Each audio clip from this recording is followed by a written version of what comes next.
Press start to begin. Hello and welcome back to the Super Bonus Round. We are exploring the city of Altitia, and I guess our objective is right around here? Oh, this is a restaurant. Rather sultry. God, this is like a place I could walk around and be like, man, I can't afford any of this shit. Wait, what? When you said, oh, this is a restaurant, then immediately I thought, man, I am such a good butcher. This is a pet shop. Yeah, before we started, we were talking about Disenchantment, which is, like, I don't think it was a terribly strong season, but I feel like it could get better. Like, I liked it a lot, and I did laugh, but, like, not, like I kept thinking, like, I liked Futurama a lot better. However, the show is very well made. I think the background animation are gorgeous, and I think the show has potential. And I actually think they ordered 2 seasons already, so, like, we saw the first one, and there's a second one yet to come, so I'm interested to see more. See, and the thing is, for me, I love Futurama. Like, oh, I do too. Futurama is amazing. Yeah, but, like, you know, like, granted, like, The Simpsons are great because, like, you know, as an adult, you know, I understand the jokes more, but to me, Futurama is just so good. I can watch it over and over and over and over and over and over and over and over and over. Did I mention and over? About 15 or 16 again. times, yeah. Yeah, so that's how much I can watch Futurama and never ever get tired of it. That's me with the Any first 8 reruns seasons that of The come Simpsons, on- honestly. Like, whenever I'm with a friend and he's like, hey, you want to watch The Simpsons? I'm like, within those first 8 seasons, hell yeah, pick one. You know, I can watch it over, and, you know, I keep watching it and never get tired. So that's why Disenchantment to me was hilarious, because it had that feel of Futurama, but it just went backwards in time. Yeah. So it was like, you know, it was just, you know, and plus I like that kind of humor, you know, involving like the Middle Ages and stuff like that. So to me it was a treat. I can't wait for more. And I hope it takes off in grand fashion to where we'll see multiple seasons of it. And then we won't need The Simpsons anymore. And that can finally die. Because Simpsons are going down. Yeah, because Simpsons are going downhill. Simpsons has been going downhill since we were in high school. Like, it's just on life support now. Like, it's barely even a living. Yeah, true. So. Alright, so I'm just trying to figure out how to get to where we need to be. I think I need to be downstairs as opposed to up. And of course, I love the joke in Futurama, like when they brought back the new seasons, when they did the Comic-Con episode. Yeah. And someone asked, "Is there going to be a Simpsons movie too?" And Matt Groening's head pulls out a pistol and shoots the person. Yeah. Like, I just love. I guess that joke didn't age well because they are making a second one now. Oh God. Yeah, they are. Well, you know, if they're putting no, their all to a movie, it might be good. Who knows? I said might, because those are big endeavors. So this brings an interesting topic to, now you mentioned, like, about Simpsons being on life support and everything. So because I obviously saw it on your social media a couple weeks ago, you know, that a show that you despise is coming to an end. Yes. Praise the Lord. He has answered my prayers. Big Bang Theory is finally ending. Rest in pieces. You know, and I get it. I know your take on it about, you know, like, you know, using pop culture references and as jokes instead of actual jokes. Well, right, hey, X-Men, Spider-Man, that's a joke, right? No, it's a name. It's not a joke. Well, you know, again, with TV, you know, you can put any type of crap on there, and if it sells, it sells. That's honestly how I feel about TV nowadays. Yeah. It's like you can put any pile of shit on TV, and if it sells and makes money, it sells. That's how we have reality television. Yep, reality TV is a joke, and now bear with me here. It's okay. I'm trying to find out how to get down to that restaurant. No, what I mean is just bear with me here, and I know you're not gonna like it. I'll listen. The first couple of seasons, like the first 2 to 3 seasons of The Big Bang Theory, like back when it came out, like 10 years ago, those were good seasons. Like those first 3 first 2 seasons were good. Third season was okay. Then it just took a nosedive. Like it took a really long drive off a very short cliff. I love that analogy. So, hey, just like every Need for Speed game since 2013, basically took a really long drive off a very short cliff, and like after that, I just could not get into it anymore. But I do like the old seasons from like the mid to late 2000s. I enjoyed them. They were funny to me, but then once I started catching on to things, it was like, okay, yeah, this is not cool at all. I think the reason it's ending is because the Jim Parsons, the main guy, he wants to move on, and frankly, it's been like, good what, for 12 him. seasons? It's been like 12 seasons. Yeah, and Always Sunny has gone on that long, and they're still having fun. Yeah, because you know why? That's how they started the show. They started the show by just having fun and just doing what they did with it. Yeah, they barely had any money either. They couldn't make their own music, so they used generic commercial music. And guess what? That's so part of the show now. They didn't stop using it. Right. Like it's so you hear that you're watching Always Sunny. Plus, Danny DeVito, kind of saved the show too. Yeah, I think if he never came on that show would have tanked. Yeah, that would have fucked. I mean, it would have done. Motherfucker, how do we get down to that restaurant? But the Big Bang, It's Always Sunny in Philadelphia. They did something right that other TV shows just cannot seem to do. They made assholes likable. They made assholes likable, but they also, because of the major networks, when it hits a major network, it becomes so locked down, it becomes so festered, it's just like, okay, they put the cart before the horse, basically. Yeah, so, maybe it'll catch a little bit, in a little bit, but then there's times where it just falls flat quick. And, with Big Bang Theory, to me, the first couple of seasons ran pretty good. Then I think we have to take a gondola or something. Then came that long drive off a short cliff, and then that's when things were. It's like, okay, this is bad. Granted, there were a couple of jokes in the show that I really do like, and when Leonard and Howard are trying to get Sheldon to smile. And he makes the smile, and then Howard's like, "Oh God, that's horrifying." To me, that's me. So yeah, that's funny. It's just but that was a small stint that in the show. But other than that, everything else was just and on top of that, the subliminal thing, the message behind it is how nerds cannot get hot girls as girlfriends.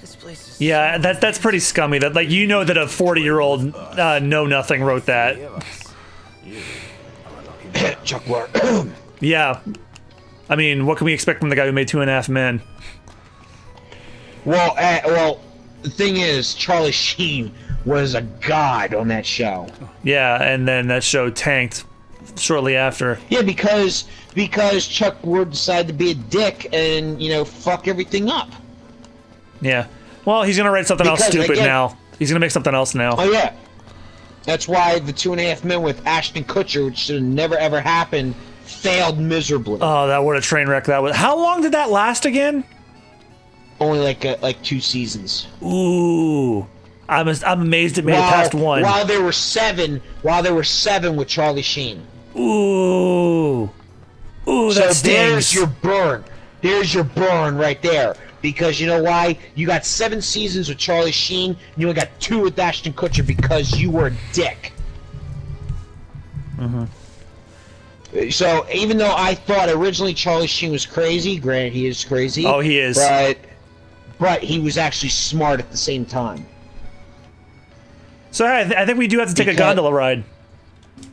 Because he did call them out on their bullshit. And the bullshit being the networks, how they really screw with things. And again, I go back to like that WWE scenario I was talking about with Vince McMahon. Like that's the same concept. Yeah, it's like when executive hands get too knee deep into what the writers are supposed to be doing. Right, and it kills the creativity, and it kills script writing. Like, and yes, I understand you have to sell a product, but when you're trying to knee deep your sales pitch into it and trying to manufacture it, people are going to notice that it was manufactured and not made from the heart. You know? Yeah, so it's just... Alright. I need a gondola, like, bad. Hello, boys. Feel free to browse at your leisure. Stop by again sometime. In this episode, we wander around and talk about television shows.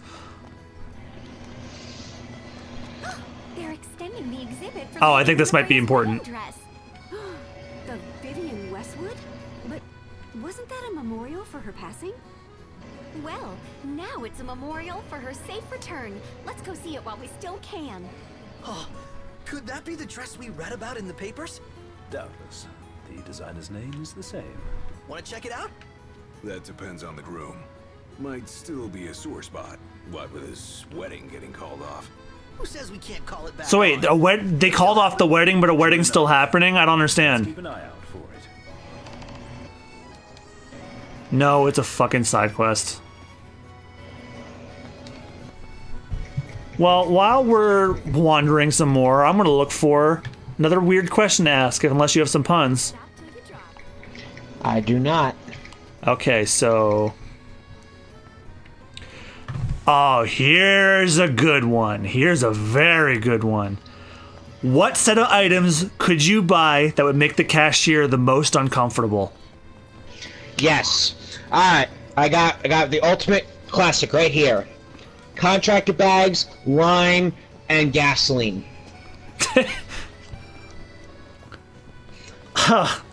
I was gonna go for a sex toy, a baseball bat, and the Holy Bible.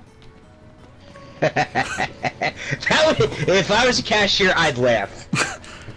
No, I'm changing my answer. A dildo, a chainsaw, and the Holy Bible. Because he's gonna want to ask so many questions, but never ask a single one. I would ask one specific question to that. Okay, who you fucking, who you marrying, and who you killing? No, he's only gonna ask me one question. You know what that question is? Paper or plastic? Here we go. Finally, god damn it. Care for a ride? So this is Venice? Yeah, basically. Let's see. Let's see. A gun, a bar soap, and a tasty cake. I wouldn't be uncomfortable. I was just like, well, how are these items related? It's like I just happened to get out of soap and I needed a gun. No, because I would ask, are you feeling alright? Do you need to talk? It has been a pleasure. Do you need a hug? Alright, I got another one. That's what I'd be saying. I got another one. Hot sauce, lube, and some tissues. Welcome to Accordo land. No, I would just say, stick with the lube, put the hot sauce back, and you're good to go. Alright, I'm sticking to my first answer then. Sex toy, chainsaw, and the Holy Bible. Actually, look at this classy motherfucker. I'm gonna say, some rope, a cactus. Is that Dave Fennoy? So ask away. Yes, it is. Holy shit, it's Dave Fennoy, the Hulu guy. Oh, you're weary. The who? I understand. The following commercial interruption on Hulu is brought to you by that guy. Aware that the terms of our independence grant the Oh. right to come And if you played the Walking Dead game, he's Lee. We'll bear that in mind.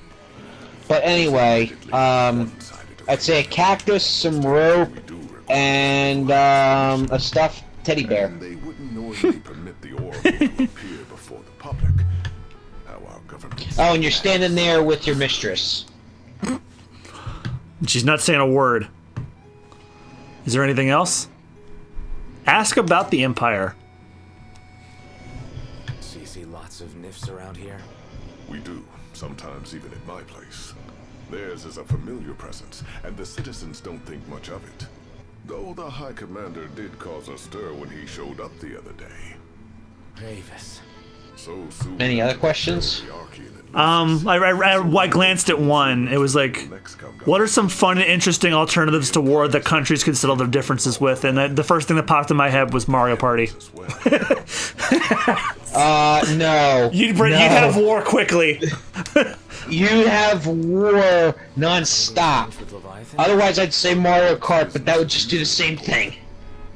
I'm just picturing. I'm picturing President Macron in France. It's like, son of a bitch, Queen Elizabeth! If you steal my star, we're going to war. Oh, I know. A game of Monopoly. Wait, no. Nope, they already do that in real life. Yeah, they already do that. Chutes and ladders. Or eels and escalators. Eels and escalators. And Putin would win. Or no, Putin would always get escalators while President Cheeto would get eels. Yeah. Eels. Ah, fuck! Ooh, you said number 11.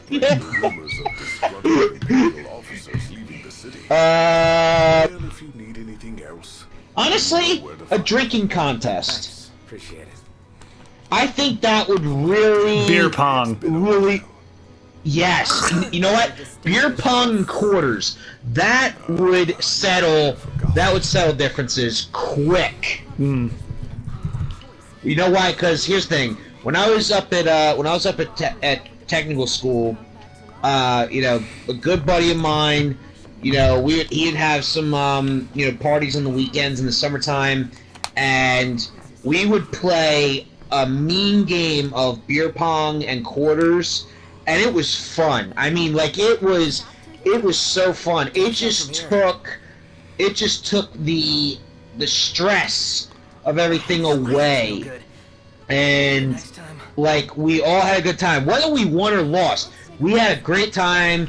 You know, we were, you know, granted there was a little bit of alcohol involved, but you know, what is it? But it's still the fact that it just eased things for us, and it was just like, yeah, this is what it's about, you know. And First Secretary of the Accord. so yeah, I mean, it's stuff like that. We have Lady Luna Freya in our care. I think they could do that. Yeah. We surrender her. All right. Yet Well, I already gave an answer to that one. Like the question was, what would be some fun and interesting alternatives, not better? So that's why I said Mario Party. It's like, it would be interesting. It wouldn't solve any problems. It'd make more. To my estate. Yeah, but I was looking along the lines of what would solve differences, and beer pong quarters. Plus, it's fun, and it would be interesting because it'd be interesting to see who can hold their liquor and really go for it. Okay. All right, here's another one. In one sentence, how would you sum up the internet? And I know right away what my answer is because I keep this one close to my chest. On the internet, you can choose to be anything you want to be. Too bad everyone chooses to be stupid. Me, Splendid. Where are we off to? it's all fun and games until the FBI shows up. I think yours wins. I mean, it's pretty straightforward there. Yeah, I mean, yeah, no doubt about it. Well, I can't really think of anything because not really a lot of people come over my house. Oh, that's sad. Cue The Sound of Silence by Simon and Garfunkel. Yeah, hello, darkness, small friend. I've come to talk with you again. Oh well, I just read a question that was weird, but then my answer of it, I don't want to reveal. No, that's. Oh, here's one. What's the weirdest smell you've ever smelled? Oh, weirdest. It would have to be. Well, guess we need to go talk to Camellia. Yeah, like we have any other option. There's no telling how Mushrooms. Mushrooms. Cooked mushrooms. Oh. Cooked mushrooms. Here's why. My parents like to eat mushrooms, like saute them in the pan. Yeah, I like them from time to time. So when they're cooked in the pan, the smell that they emit is almost like a meaty steak smell. Like, like when a steak is cooked. Yeah. But it's not a meat that's being cooked, it's a vegetable. Yeah. So, like, every time when they're cooking them, I think, what kind of meat are we cooking tonight? Because we like to eat meat around here. And, like steak, chicken, and stuff like that. Oh, what's so good? Like, Mom, what are you cooking up with? Like, like a sauce or whatever? Oh, it's mushrooms. What? It's because it's a deceptive smell. Right. That's what's weird about it. It's so deceptive. And so that's what And the weirdest thing is, like, long off. after it's been cooked and eaten and cleaned, you still smell it. Right, and that's what's weird. It's just like. All right, after this cutscene, guys, is gonna be next time with the Super Bonus Round because we've been on a long time. We're trying to wander around finding where we need to be. So yeah, that would be the weirdest smell that I've ever. I can't think of an answer, but I will think while we're doing this important scene. I think. The negotiation is about to begin with the first secretary, Lady Claustra. Engage her in a manner befitting a king. Strive to win her trust and cooperation. Oh boy, I have to. First things first. So I have to telltale my way out of here. Oh sure, sir, no sweat. First things first. Express gratitude. That's polite, so do that. Thanks for coming to greet us in person. It's the least I could do for a king. Wescombe didn't extend me an invitation, so I decided to extend my own. Those circumstances Be proper. changed. Both the king and the oracle. I'll knock this. I would put your arm down. You said that you have Luna in your care. Demand to see. Show concern for Accordo. Doesn't that pose a risk to your nation? Is the king concerned for our Oh, she's not with the Empire. She's a. But it's true. The She's with oracle she's like is another one nation. we are prepared to shed with. I Whether think. we do so depends on you. Now let me ask some questions of my own. Why does the oracle seek to awaken the Hydrian? I don't even fucking know. Answer vaguely. She just wants to talk with Leviathan. She would wake a slumbering goddess just to have a chat? Somehow I doubt the Tide Mother will take kindly to being roused on a mortal whim. Let me be frank. The potential chaos worries me. You know better than most what took place in Lucis with the Archean. Tell me, what happened? Be truthful. Be truthful. Be cheeky. I met Titan, and he gave me his power. Just like the legends, though the Empire doesn't like the way the story goes. Well, the Empire can lick my balls. Kiss So my ass. I could think care less. Avoiding chaos. It will most likely come to war. However, They killed my dad, so they clearly want the war. gods and the Empire be damned. Allude to a common enemy, show concern for the city, be realistic. Allude to a common enemy. I don't suppose you'd cry over the Empire's losses? An intriguing suggestion.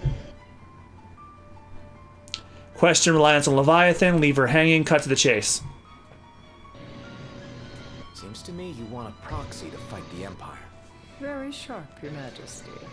But before we go into that, there is one matter I'd like to settle. Yes. Without further ado, let us talk terms. If you wish to hold the right, you must ensure my citizens' safety and aid in their evacuation. Agree to help evacuate, suggest further measures, feign apathy. Agree to help evacuate. Agree to help.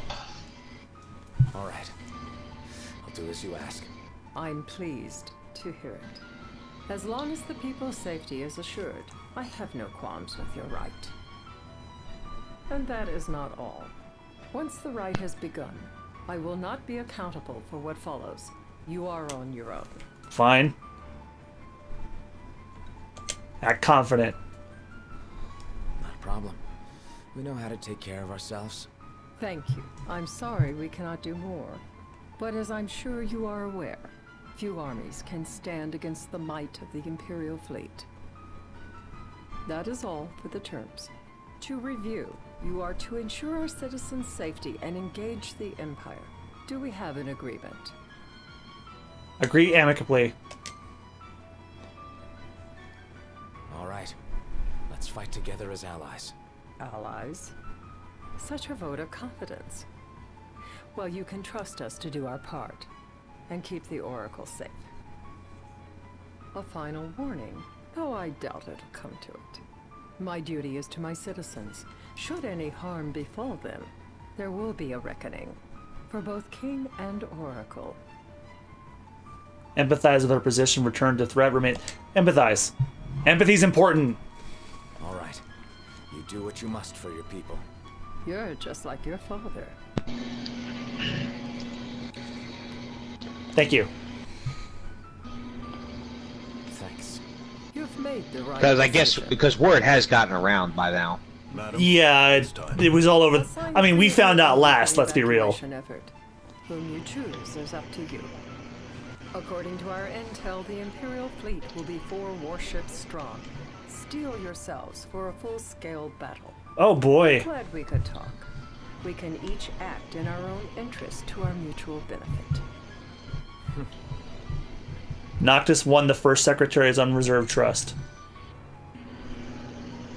All right. Cool. I'll bet that was a picture.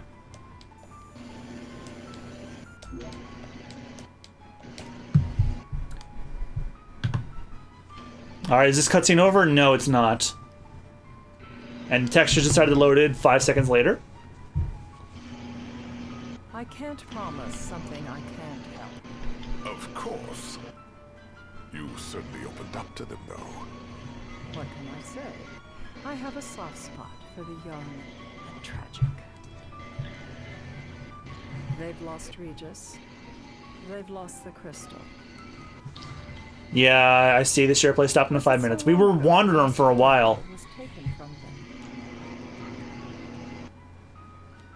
We've seen the Empire go mad these 10-odd years.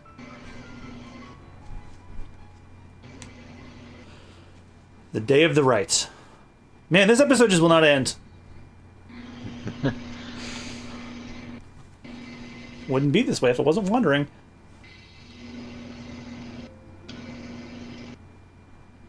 Actually, you know what? This is a good place to stop because no one's talking. So next time this Super bonus round, we're going to take a gondola up this tiny-ass river. So thank you guys so much for watching. See you guys next time. Goodbye. The Empire doesn't See ya. around.